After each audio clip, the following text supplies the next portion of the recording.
This is not financial advice, not legal advice, for entertainment, educational purposes only. And anything I say is my opinion. Please don't make any financial decision based on anything I say in these videos. Listen, yesterday had the biggest market sell-off since 2010. Okay, we're back in like 2008 type numbers, and I believe the situation's going to get worse. And I'm not just talking the United States of America. I am talking globally, on the planet. Yesterday, they sold off more long positions than they have ever done since 2010.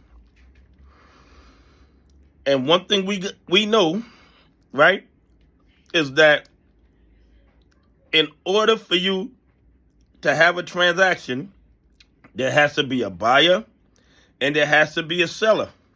So if all these hedge funds, all these institutions were selling all their long positions, who was buying them? Who was buying them? Everybody's selling. Nobody's buying. Who were they selling to? They were selling to the market makers, because the market makers are supposed to buy whether it's going up or whether it's going down for market liquidity, right? I'm going to tell you guys something.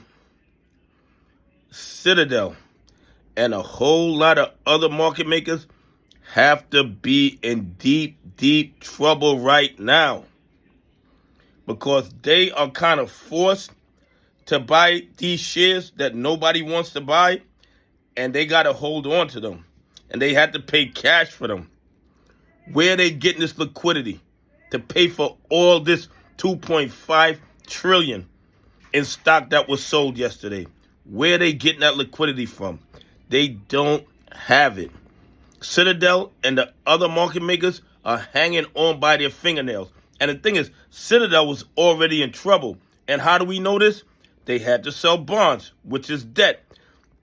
They tried to sell a part of the company, which is debt. Citadel is in deep trouble. And this sell-off yesterday put Citadel even deeper into the hole. I thought it might be another 18 months before Citadel goes under. Now I'm thinking it could happen before the end of the year. Okay? Now I'm thinking that Citadel will be exposed before the end of the year. And then when you add into that the NWBO lawsuit, the MULN lawsuit, Citadel has a lot of things on their plate. And let's not forget the Donnahue George lawsuit against Citadel. Citadel is not going to have a great 2025. Almost guaranteed. But this sell-off yesterday, in my opinion, put a lot of pressure on Citadel and all the other market makers. Because if everybody's selling, the only people buying were the market makers yesterday. The market makers were the only ones buying. Anyway, please leave some comments. Tell me what you think. Do you think Citadel and the market makers are in deep trouble because they were forced to buy all the shares that everybody was dumping? Anyway, have a great day. God bless. And I appreciate y'all on this journey with me.